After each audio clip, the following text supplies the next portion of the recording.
Hey guys, welcome to The Market is Open. Check out our stock market website, themarketisopen.com.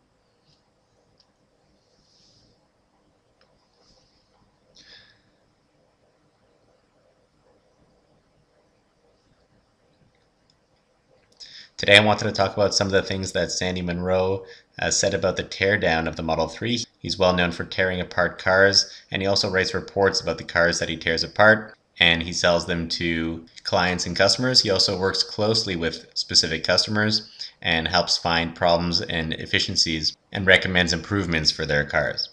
For example, he worked for Tesla, I believe. I guess Tesla must have hired him, and he suggested about 230 different improvements for the Model 3. But first, please subscribe to our YouTube channel. We would really appreciate your support by subscribing. We make new Tesla videos every week, so please subscribe and hit the bell button to be notified on our new video. Also, here's our Elon Musk t-shirt. Check it out in the description below.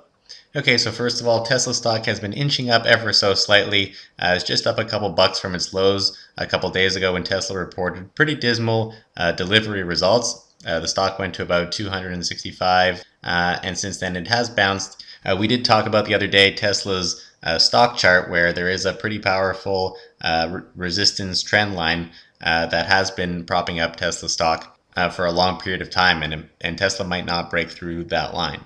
The other thing I wanted to mention actually about Tesla's delivery number, specifically with the Model S and the Model X, is that they delivered about 12,000 cars and they only produced 14,000. Now, if you look at the previous quarter in 2018, Tesla produced about 25,000 Model S and X. So I thought it was pretty interesting that Tesla's just-in-time model allows them to rapidly change their production. Like, imagine they had produced 25,000 Model S and X, they'd be stuck with about 12,000 vehicles in inventory, which would be pretty terrible. So it's amazing that they actually produced very little, even though they only delivered just about 12,000 of those cars. Okay, so let's dive into what Sandy Munro had to say about the Tesla Model 3. He spoke a lot about the electronics and the innovations that the company has been working on, and I actually thought the video that he made was quite interesting. It was about an hour and a half, and I wanted to pull out some of the highlights from there. And after seeing some of the stuff that he said, it actually made me really excited about the company and the company's future. When Sandy Munro first took apart the Model 3, he said that it was a pile of junk, but over time he's grown to really like the car. Now he thinks that the electronics are the best that he's ever seen, and nobody at all has electronics like Tesla has. So they're sort of in a league of their own.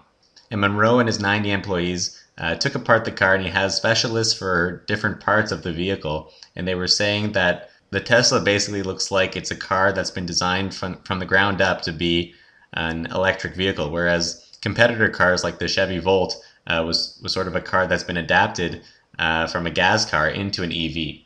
And they also took apart the BMW i3, which seems to be a little bit weird according to them, with its carbon fiber body. Anyway, so here we have a control module, and on the left is Tesla and the right is Bolt. And so they're saying basically these look quite different because of how they're integrated into the car. Basically, Tesla's works with the rest of the car and is integrated very nicely, and Chevy's has this additional casing and all these other components that need to be there in order to support this extra module. Also, speaking of Tesla's custom hardware, just as an aside, Tesla is manufacturing their Hardware 3. That's their custom chip that's set to replace the NVIDIA chip for their neural network, and it seems to already be in production. There seems to be some teardowns for the cars where the new model of the Hardware 3 is present already in cars that are being shipped and delivered to customers. And Elon Musk was saying that the previous version, the Hardware 2.5, is sort of close to maxing out at 80% compute load, whereas the new version is only running at 5% compute load, sort of running the same thing. And they can even bring that to 10% by making it redundant. And this module, of course, is easy to replace. He was saying on Twitter that Tesla Mobile can replace it. It's a simple change of the components behind the glove box. So I actually think Elon's right when he says that Tesla's biggest moat is the pace of innovation, because they seem to be innovating on the custom hardware and on the electronics and on all these different components of the car and of the network and the factory that support the car. Here, for example, is some of Tesla's wiring that's in the car. This is just a picture, and the reason why I show this is because there was something interesting that Elon Musk brought up. It was a couple of conference calls ago maybe a couple years ago, when he said that the Model S and X use about 3 kilometers of wiring in the car, and he expects that the Model 3 will use about 1.5 kilometers of wiring, and in the future they'll be able to get it down to about 100 meters of wire. So that's a significant decrease in the amount of wiring that's in the car. And so I haven't really heard much about this in a while, so I didn't think that Tesla was going to be doing it. And when I heard that the Model Y was going to be on the same platform as the Model 3, I thought this for sure wasn't going to happen. However, it seems that Sandy Munro says that the Model 3 has about 1.8 kilometers of wiring, so that's close to Elon's 1.5 kilometers that he estimated would be in the Model 3. And Tesla does still seem to have a plan to bring it down to 100 meters of wiring, so that does seem to still be on track according to Sandy Munro.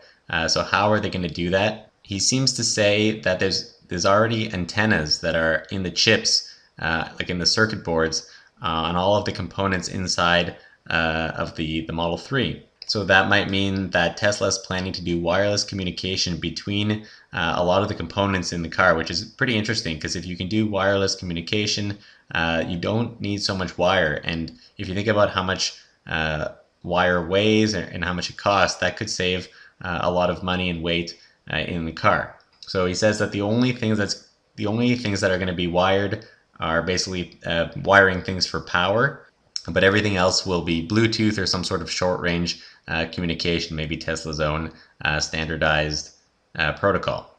And when asked if that sounds hackable, Munro says that he doubts it. But I mean, my question is, like, how do they prevent things like jamming, for example? But perhaps they're using it for non-critical operations like opening the windows, for example. But Sandy Munro does say that the weight of cars has gone up over time, like over many years. And so removing the wires reduces the weight and could lower the price of the car. And of course, with wireless sensors like coming down in price, I mean, they're dirt cheap right now. I mean, they might actually be saving quite a bit of money on this technological advancement. Okay, so Sandy Munro also broke down the cost, the horsepower, and the weight of the three competitors over here: the BMW i3, the Chevy Bolt, and the Tesla Model 3.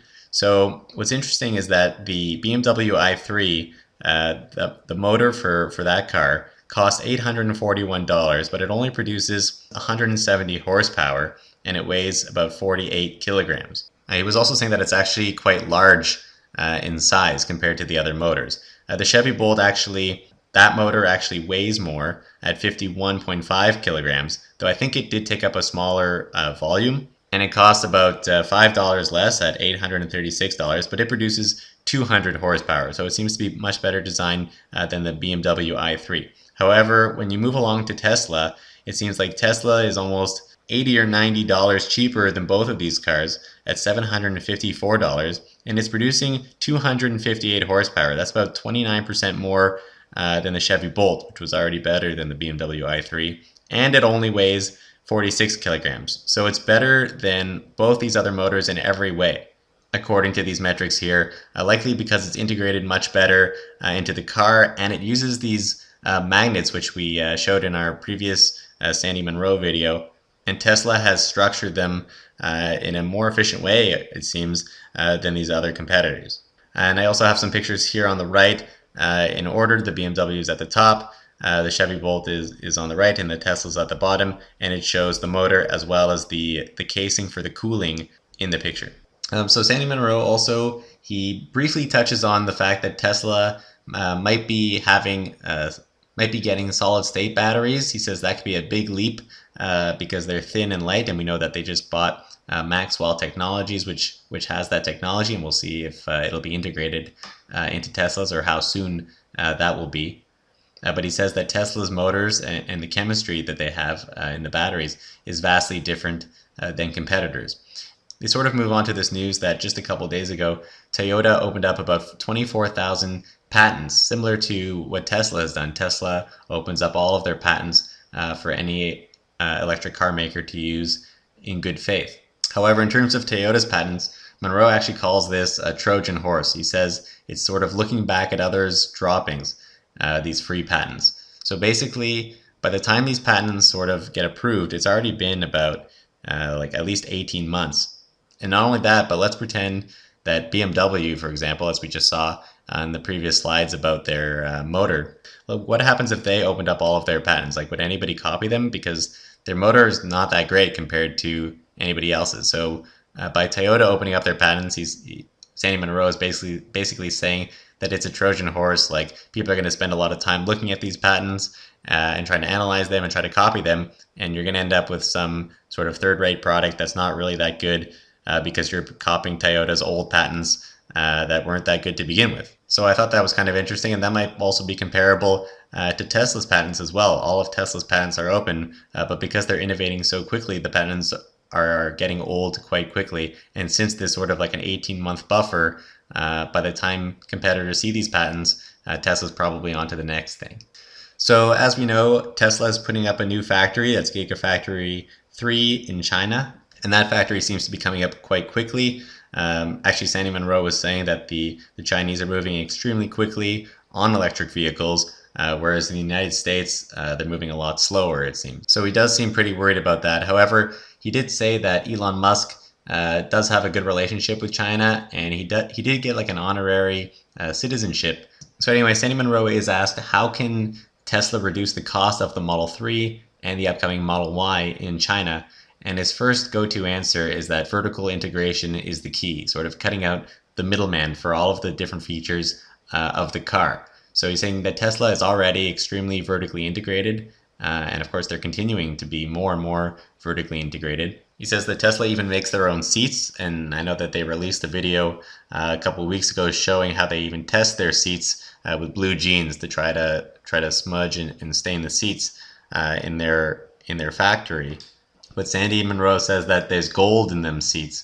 Basically, you can cut out a lot of costs by making these yourself, even though that might seem a little bit counterintuitive. He also says that Tesla China and Tesla US is basically the same Tesla as far as he's concerned. I mean, it is the same company, but they have excellent engineers in both these countries.